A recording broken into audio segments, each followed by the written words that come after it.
Okay, so today we are beginning data analysis. Last week you made quizzes, and so if you were in the classroom, you would have all this data, which is students' grades, and then you would be expected to be able to read that data. Today I'm going to talk to you a little bit about state requirements. 40% of your yearly evaluation is data. So we'll talk about that. I'll show you the forms. But I'm also going to walk you through how to use Excel, because Excel is the tool that most people use and most school districts require that you use and submit and save, etc. Last week, when we were talking about assessment, remember on each tool, I showed you where you could download the data and it downloads into an Excel file. So many of these online tools are super great because they give that to you. Makes it so much easier for you.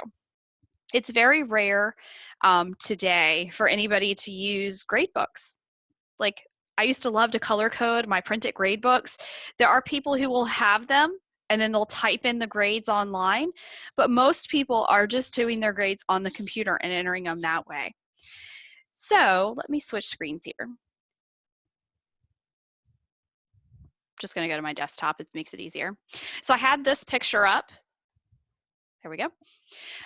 It's one of my favorite quotes. It's from Principles, which is an administration website. But it says, data is not about adding more to your plate. Data is about making sure you have the right things on your plate. Typically, during student teaching and first year teachers, they hear data and they get really, really, really anxious. Like, oh, I'm just trying to teach. Data is teaching. Data are the grades that you're taking. Data is your evaluation of children. You're saying they either got it or they don't. So data is everything, because if you look at something and you say, oh my God, my entire class failed the quiz, that doesn't mean you start teaching the next lesson. That means you have to make change. They didn't get it. You have to figure out a different way to teach it.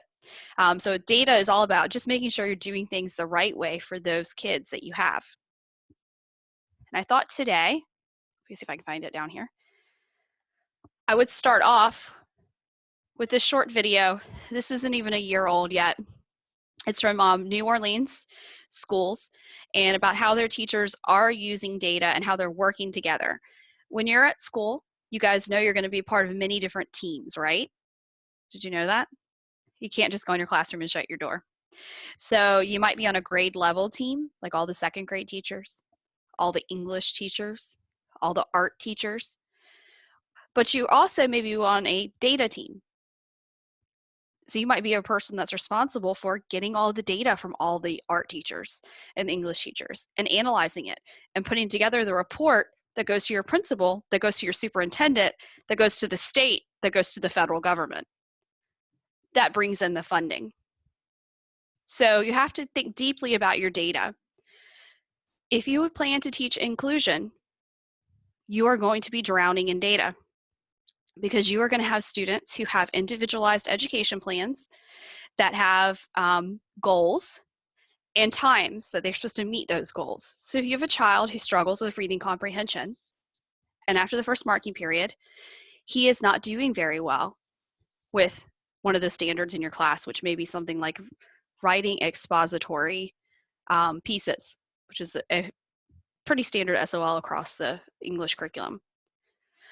You guys all come together and you write a goal statement, something that says, by November, this child will be earning a 70% or higher on his expository writing using the tools provided by the teacher.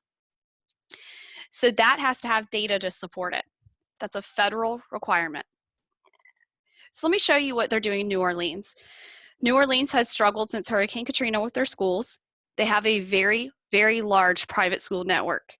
I went to New Orleans 2 years ago, and I can tell you there are a lot of people who do not send their kids to the public schools because they have been so troubled. But things are improving statewide in Louisiana. And part of it is their use of data through a federal grant. I'm noticing twos across the board in all three areas. I'm noticing twos across the board in all three areas, which really suggests a need for a lot of support. Data drives everything that we do. So which one you think is perfect? This over here.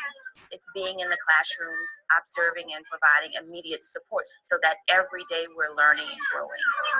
And a horse.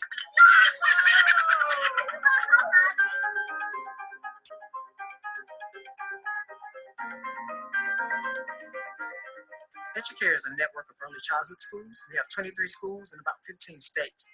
Data utilization is one of the principles for the Educare network, and it's really the idea of focusing on data and using data to best inform your practice. A lot of people tend to shy away when they hear the word data, but it's actually looking at what's happening.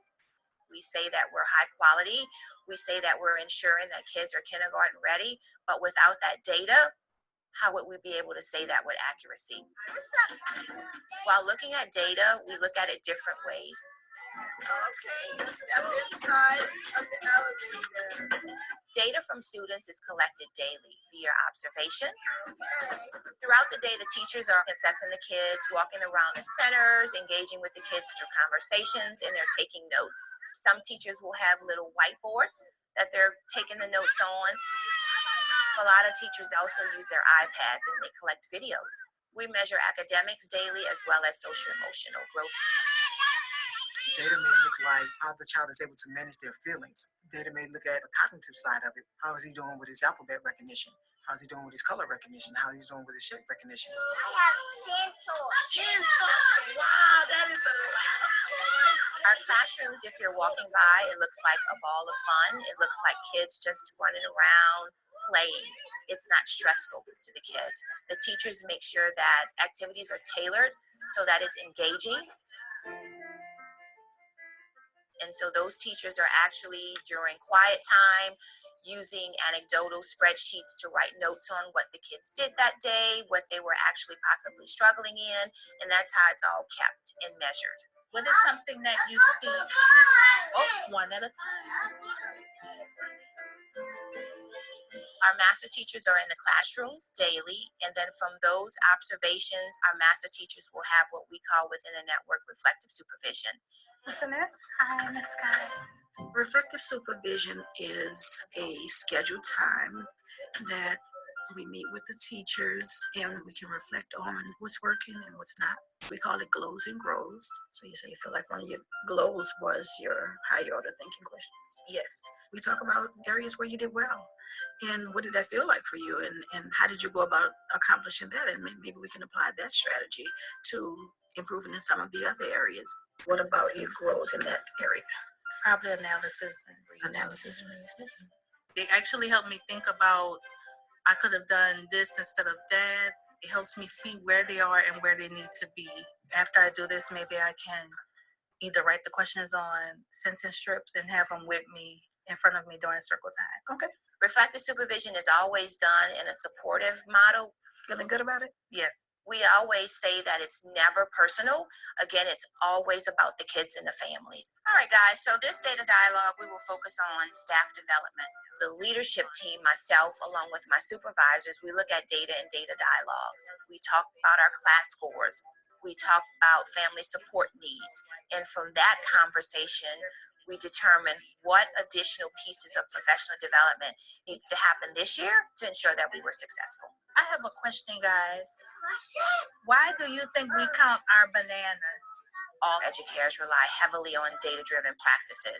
This is what we need to do to make sure that we're high quality, we're always demonstrating best practices, and we're always providing what's needed to make sure that the kids are successful with their learning. Go Denver, go Denver.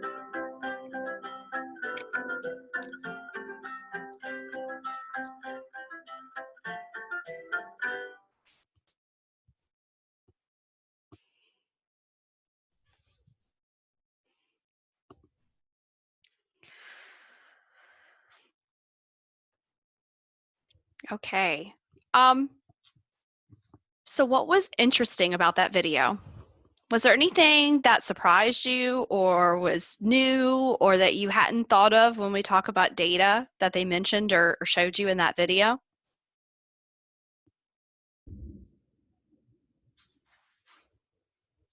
Feel free to speak. I would say for me personally, I would have never had guessed that one that New Orleans, Louisiana has such like a large demographic of students in private school, but in addition has to how high their testing scores are for students that are in kindergarten. Yeah, so New Orleans is its own special, I mean, I hate to say like microcosm, I mean, that's not the word, but really since Katrina, their entire city is different. The culture is different, the schools are different, and there's a lot of money pouring in to help rebuild and also to help the schools improve. Educare is a company, but they are federally subsidized and trying to improve early childhood education, which, you know, Virginia is trying to do the same thing. So, yeah, if you're really interested in a school system and a network of schools that have really had to work in a very diverse culture, speaking of multi-languages, multiracial, you should read more about New Orleans.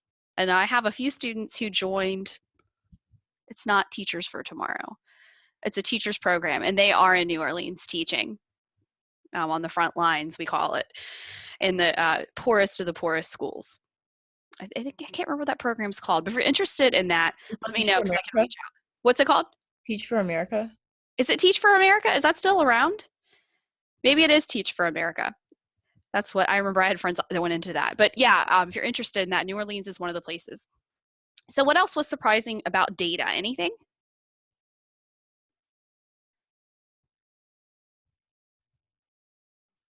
Everything is recorded. Everything the kids they do is recorded by the teacher. So there is no way that they can miss something. I suppose when they have meetings with parents or with teachers or with a leader teacher, they if someone says, "Oh, why my child something," is like, "Give me a minute," and then they can go over the data. That's right. When we say data, most students only think of the grades that they put in the grade book. Data is so much more than that. And those of you who are going into elementary school, data is so much more than that. Data is observing the kids at play. Data is taking videos and taking pictures and really seeing what they create, not how they did on a worksheet. Especially if the worksheet went home. Hey, are they doing the worksheet?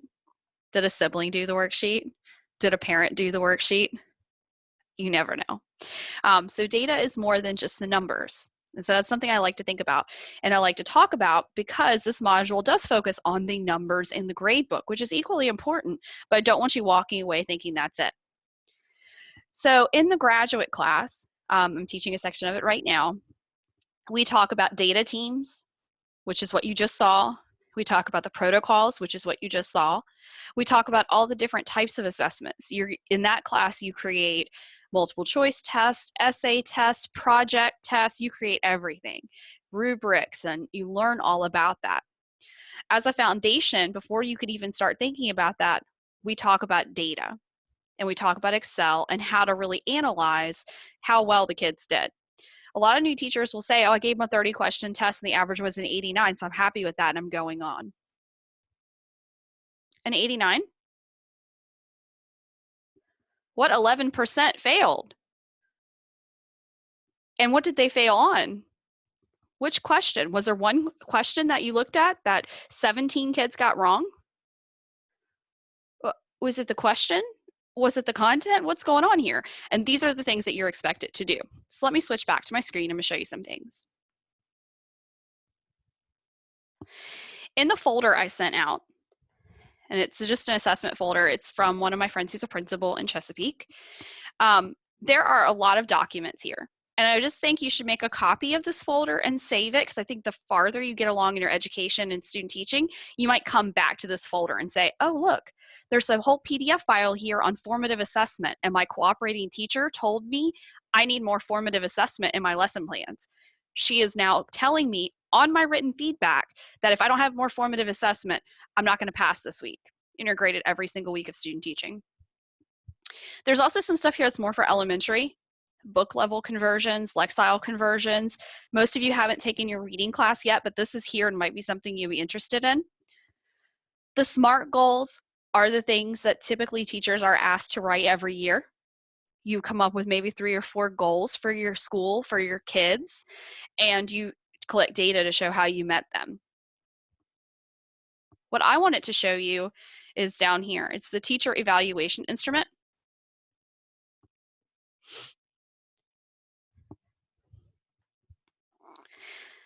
There are 7 standards, as you can see here, from the state. This is just a document Chesapeake made, but it's no different than the Department of Education. It's just their form that they use, put their name on it. So performance 1 is your professional knowledge. So your principal will come in usually 3 times a year, but if you're first year teacher, they might come in more. And they'll come in and they'll evaluate your professional knowledge. They'll evaluate your instructional planning. When they come in, they want you to hand your lesson plan to them. And they go sit down in the back with it. And they're looking that you're following it, that it's readable, which is why I preach, make sure your lesson plan's numbered, make sure it's chronological, make sure it's clear. Because if they look at it and they can't figure out what you're doing, this is a whole area, a whole standard. Instructional delivery, how well are you teaching the content? Standard 4 is where we get into our assessment. Assessment of and for student learning. It is not assessment of student learning. It's not, did you give them a test? It's for their learning as well. How did you use the assessment to make sure that they learned or that you need to reteach it? And there's 7 different subparts. Using pre-assessment data, circulating the classroom to check for understanding, using a variety of assessment strategies. I had a girl student teaching last year who only wanted to use multiple choice tests. And I had to explain to her that not all children learn that way. It's also not the only assessment method. Ask them to write about it. See if they really know it. She struggled with that. She wasn't comfortable with that mode of assessment, but I had to explain to her that she could run into issues, especially if a child's IEP says they can't take a multiple choice test. Align student assessment with established curriculum, labeling, saying, test 1 is on SOL 1.4, A through J, and then labeling it. Using grading practices that report final mastery of the goals and objectives. Back to my 89% example. What 11% failed? Which goals and which objectives were met and which ones were not? Using assessment tools that are both formative and summative, and giving constructive feedback. That is especially hard. When you have 120 kids and you're just grading, it's hard to take a moment to really give constructive and frequent feedback. Model what I do with you guys. I always give you a compliment and then a suggestion. It's great practice and it's research-based. 6 is your professionalism, being on time, being dressed professionally, using appropriate language. Some schools have certain requirements when it comes to dress code, following that. The learning environment, and then here we go. Number 7, student academic progress. Sets acceptable, measurable, and appropriate goals for student learning based upon data. You can't just say, like Lupita, I'm teaching Spanish 2, so they already know all those objectives from Spanish 1.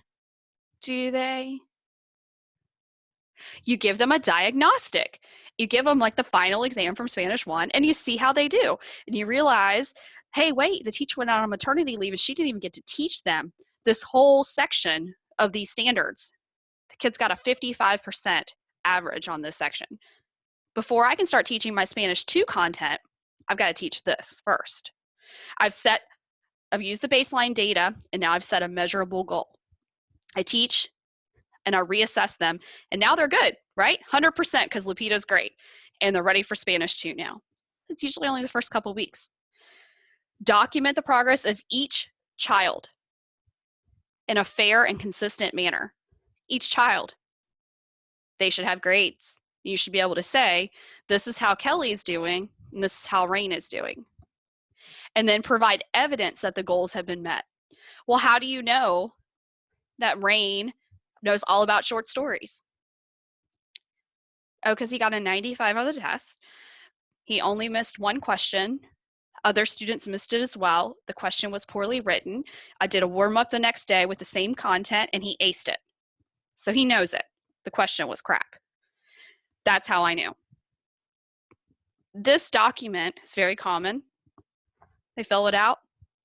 Then you have a one-on-one meeting where they'll ask, hey, bring in your data, bring in your grade book, let me see your tests, let's talk about what we have here and what I saw and what I question. And then they make comments. One of the other things I want to show you here, let's see if it's in my folder. I got to stop moving you guys all around.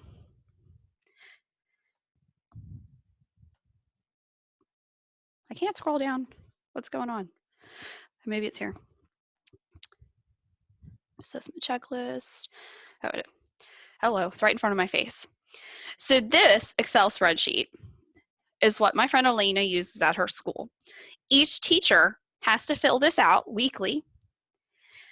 They have to have it on the T drive in their name folder, and the T drive is the shared drive. So that way, if Elena has to call a parent or a parent calls in to express concern, she can say, okay, let me click on Miss Johnson's class, let me open her sheet and let me see how these kids are doing. Okay, your child, Lakeisha, you're worried about her midterm grades. Okay, so on the pretest, she had an 80. Oh, that's not bad, right? Oh, on the midterm, she got a 40. What is this? And then I start looking for the growth and the goals, and then I realize something's wrong here. And then I would go in and look at the grade book, and I would try to figure out what the teacher's been doing to help and what this grade's going down. Maybe it's math, and maybe it's getting harder, and she needs a little more support. So this sheet is pretty common. I had to do a Word doc version of this as a teacher, and it had to be shared physically because we didn't have the internet like this. So I had to have it was a blue paper. We always had to have our blue paper filled out, had to have the kids that were passing, the kids that were medium, and the kids that were failing each week. And then I had to put what things, we had a little checkbox, and I had to check off what activities and things I had done. And I could also write in notes, say scheduled parent meeting for next week, or a child may need special education services, child will be going through a child study, that kind of thing. And it went to my principal every week. And if they had questions, they would certainly call you in and ask those questions. So that's why we have this class. And that's why we have Excel and data analysis as a huge part of this part of the class. One of the things that I want to show you, there we go, are two other documents that I used to use with my students, and I shared them with you as well. This is my blank IEP list that my co-teacher Tana and I made probably, I think it's been 14 years now. But I think it's still relevant, and I want you to make a copy of this and save it for yourself when you start teaching. Because at one time, I would have 120 students, and I may have 40 that have IEPs. And so I'd have put the students' names down here. The first week of school, you'll get IEPs in your mailbox each week. And as I would get one, I would plug in their name. I would put it as their category, whatever the label was on the IEP document. I'd put in who their resource teacher was and who their case manager is. Those aren't always the same people because sometimes the schedules don't work out for the kids in high school.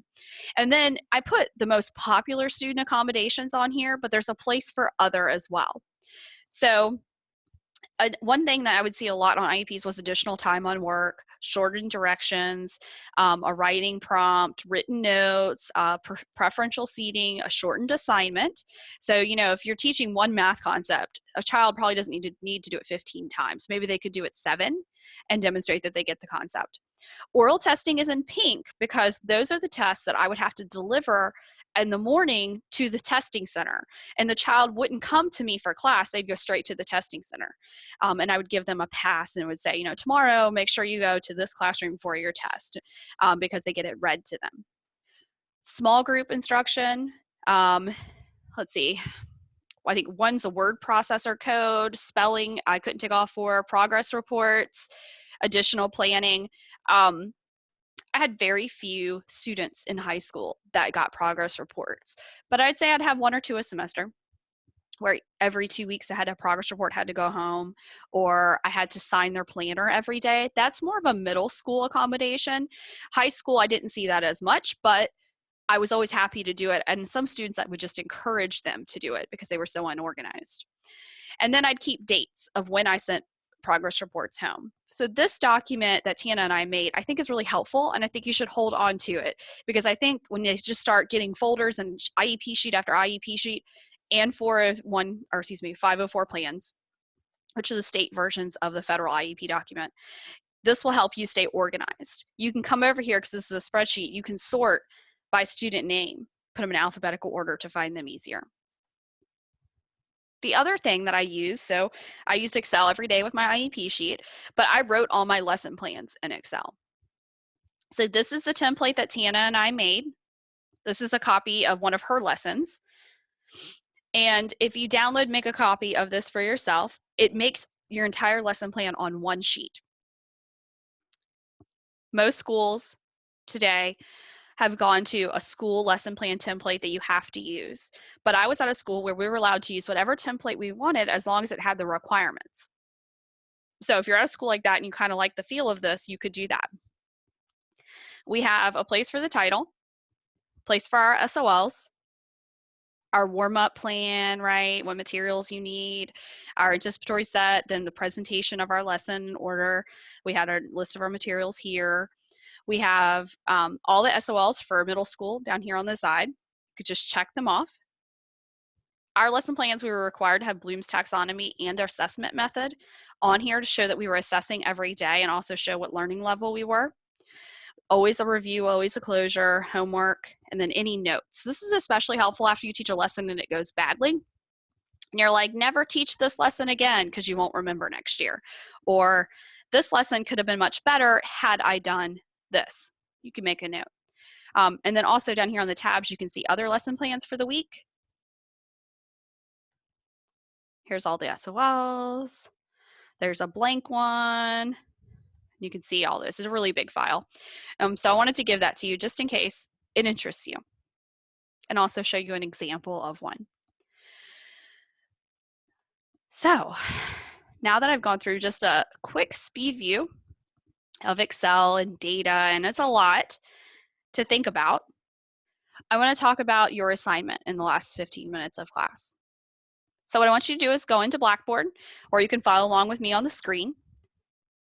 I'm going to log in as well. And let's take a look at what the expectation here is. So we're almost done with all of our content for the class.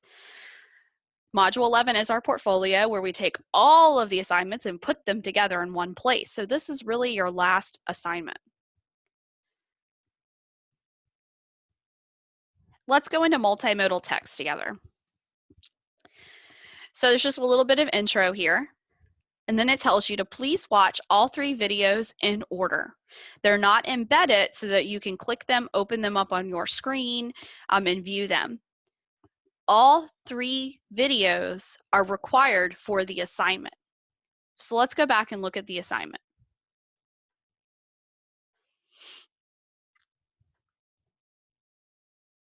Step 1 says to download the class test results. So you gave a test, here's the data. Step 2 tells you to open up Microsoft Excel and follow the instructor in video 1 to set up your test data. This entire assignment follows those videos. So you would watch video 1 while you complete the steps for step 1 and step 2. Then for step 3, it says watch instructor video 2 and do all of these steps. Step 4 says watch the instructor in video 3 and then follow these steps. The last step is for you to actually write up in a Word document what you learned. So look at the data that you just did. How well is the class doing? Which individuals need help? What would you do to help them? What topics do they need help with? And in this assignment, you just submit your Excel sheet in the Word doc to me. So let's take a look at what these videos actually look like. I want to do some data analysis on a 15-question quiz I have here. So what I do, I set up my students in different rows. Here's all the names of my students, and I set up my questions as different columns. Here I have 15 questions for 15 questions in this test. Now I'm basically going to look at this as right and wrong. So I want to set up a grid, and I like everything to be formatted really nicely. So I'm going to put actually a grid on this and put the borders in. So I'm going to assume everything is 1. So I'm going to add 1s to this. I'm going to fill everything with a 1. You'll see why in a second. I'm just clicking the bottom here, which kind of fills across. So this video walks you through how to even begin to take the data you've been given and set up your Excel file. And then as he progresses, he teaches you how to use the formulas to get an average. So here, for example, he's working on Betty's class average. Of all these scores for everybody else. Now I have the entire everybody's average. And I actually can go here and take equals an average of, or I can go, let's do this over here. I want to take the average of the class. The average for the class equals average of all of these scores. All right, and I get the average of 79. So let me plug back in so you can hear me a little better.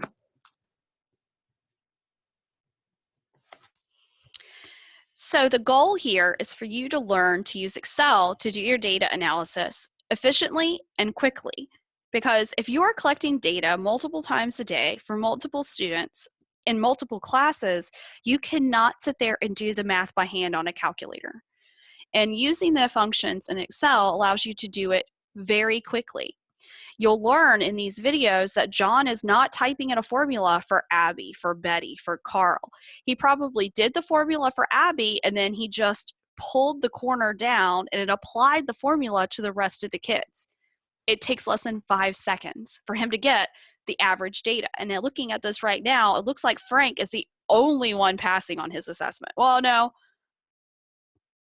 Jake. Jake and Frank are doing okay. Everyone else is kind of, got some B's in here, but definitely like this 53, Hank does not understand. So the video is going to walk you through that. The data sheet that you're going to download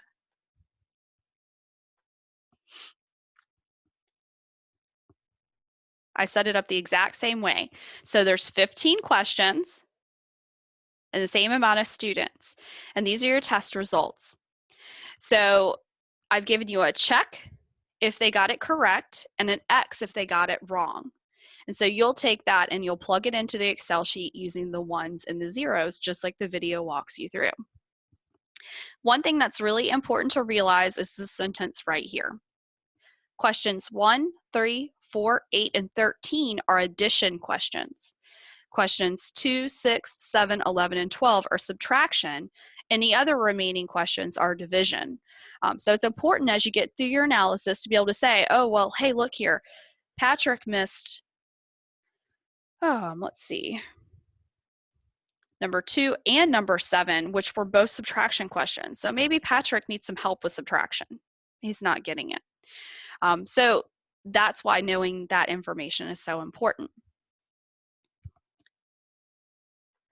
When you finish the analyzing data assignment, you turn in your Excel sheet in your Word doc, and then I grade it. And let's talk about how I grade it.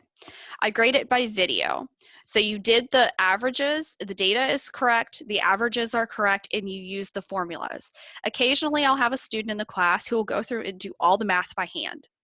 This is not a math class, and I'm well aware that you can do basic algebra. What I need you to be able to do is use the technology, which in this case is Excel, to analyze data. So you have to use the formulas and you have to follow along with the video. Step 2 talks about the video, which is where you get to actually make a little table. It's fun. Video 3 is on mean, median, and mode. And then the last section is on your statements. So, like I just said with whichever kid it was, this kid doesn't know subtraction, this kid doesn't know division, whatever it is.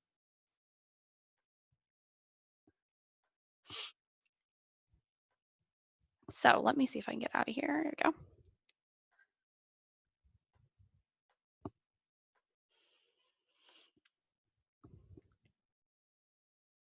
So this is our only module in the class that is completely video paced.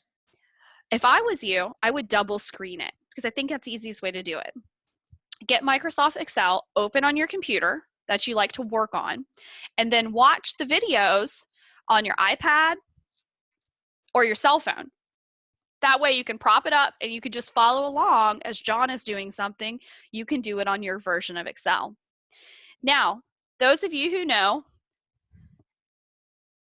Are all of you going to have the same version of Microsoft Excel? No. So are your buttons going to look just like John's? Might not. Might not. The buttons mostly look the same, but they might be in different places if you're on a PC versus a Mac. What I tell students to do is if, say, you're trying to find the mode and you can't figure out how to do that on your version, Google it first. There are so many YouTube videos, and you could type in Mac Excel 2008, how to do the mode, and there's probably a video out there. Do that first and then reach out to me, because I can help as well, and we can meet and I can help you figure out which buttons to push to figure out what you need to do. But first, try to figure it out on your own. So let me share my screen.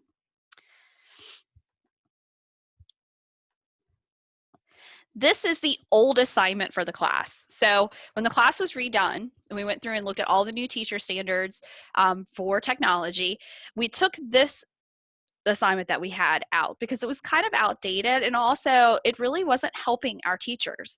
So Norfolk in particular was saying like, hey, your teachers don't know how to do the level of data analysis using Excel that they need to do, and it's an issue. We're having to train them. And so we made the new assignment, and the new assignment really shows what you need to be able to do. With this assignment, we gave students the data. So you didn't have to input any data, and that was really part of the issue here. But these 9 steps were what students in this class had to do. And then they had this raw data, and then they had this little data table they had to fill out, like looking at this, which ones had, which top 3 questions were missed, what was the SOL number, etc. If we were in class, I would have given this to you and you would have partnered up and completed the assignment to kind of learn the buttons on Excel. I figured, since we're together, that we would kind of do it together and that I would show you the different steps and kind of do a demo with Excel for you. So one of the first things that we always ask teachers to do with data is to find the average of the students, right? You gave a test, you want to know what the average is. You're at lunch and someone's like, oh, did you give that test today? My kid's got a 40%. And you're like, what?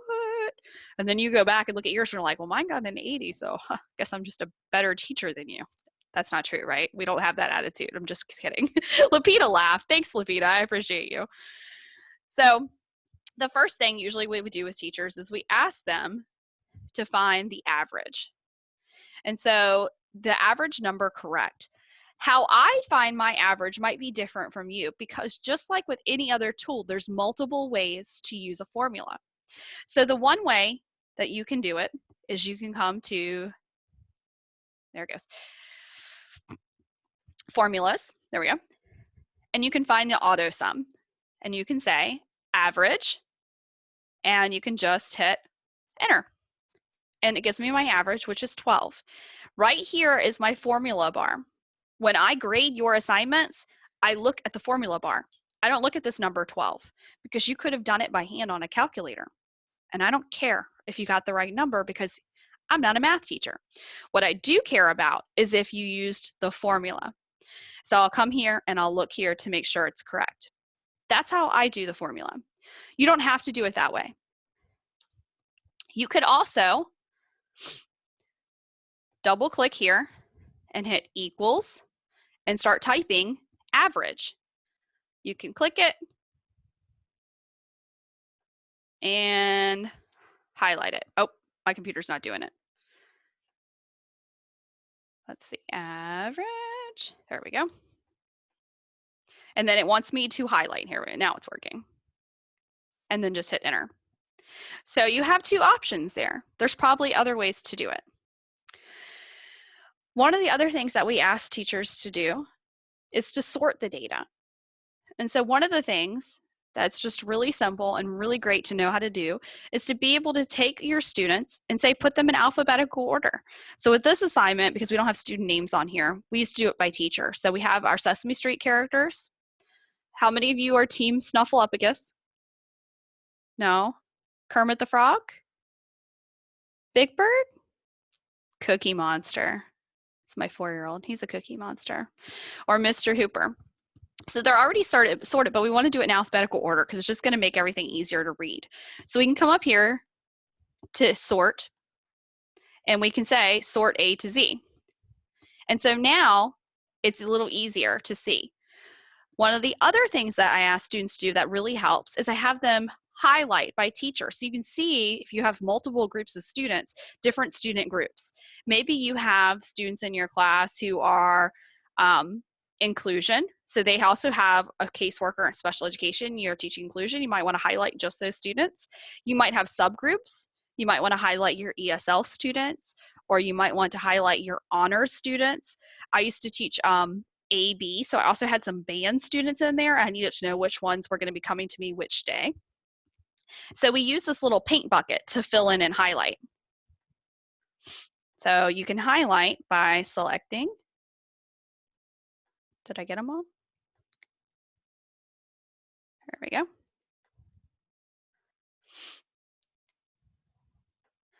And so it makes getting the data a little bit easier.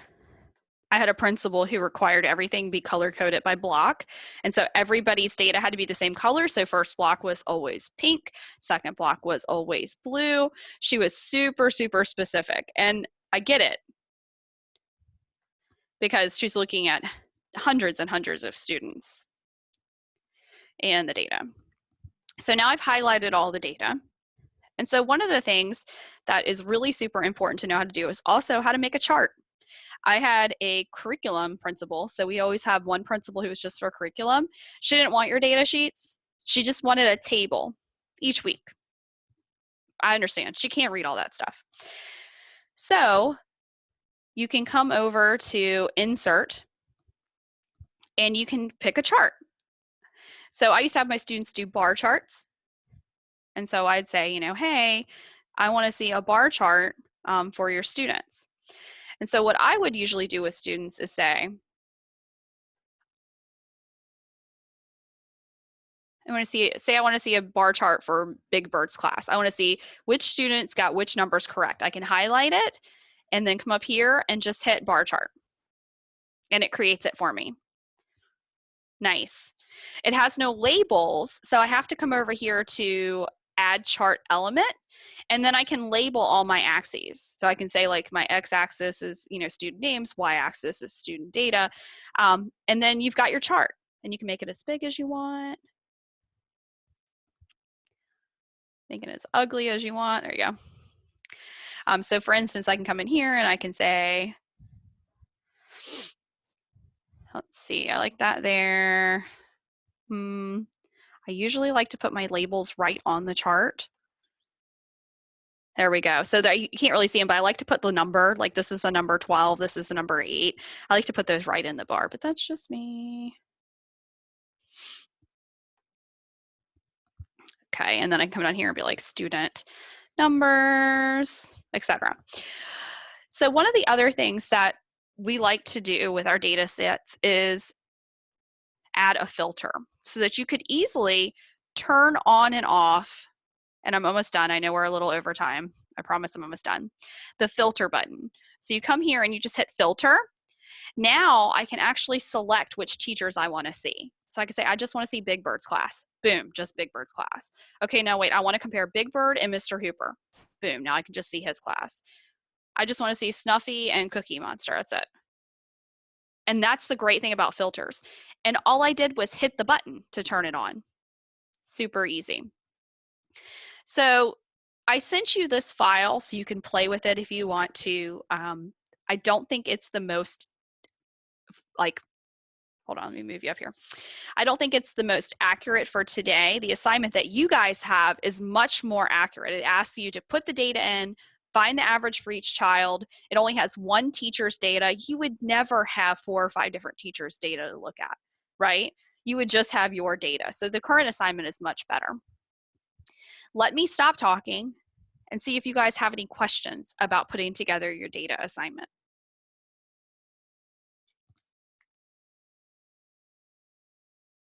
In the real life, when you click on sort something, you found the name, the teacher's name, right? So in the real life, when we start working, do we have to fill the names of the teachers in what way? Because you have already the names of the teachers in your chart.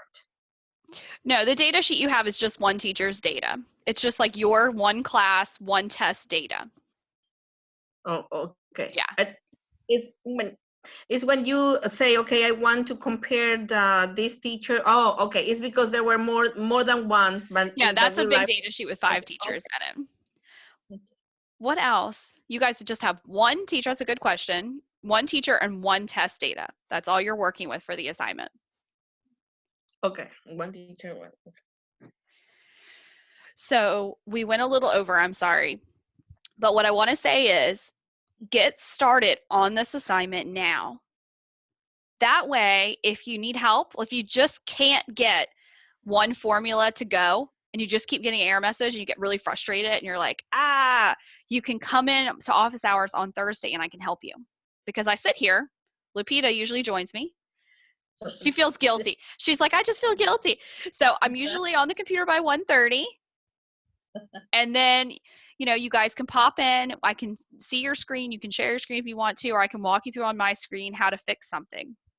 After class today, I'm going to send out a cheat video. It's a video that I made when I was at a conference in New Orleans. How ironic is that? A few years ago, that walks students through major bubblegum spots in the assignment. And it'll help you with some of the formulas that you might be having problems with. Because in this assignment, I solely grade your Excel sheet for the formulas. The data being correct is a very small part of that rubric. The bulk of the grade is making sure you're using the formulas correctly. So I'll send that video out. Make sure you watch it. Because if you come and ask me the question that's in the video, I'll say, did you watch the video? Any questions? Okay, get started now. Please come in Thursday if you need help. I can meet with you outside of that time if you need to. But Thursday is going to be your best bet. And if there's a couple of you that are having the same problem, I could explain it just to you all at one time. Okay? Have fun. I'm sure you're going to excel at Excel analysis. I say that every year. Yeah, I know. Thanks, Jack. Thanks. Have a good afternoon, guys. I'll see you soon. Bye.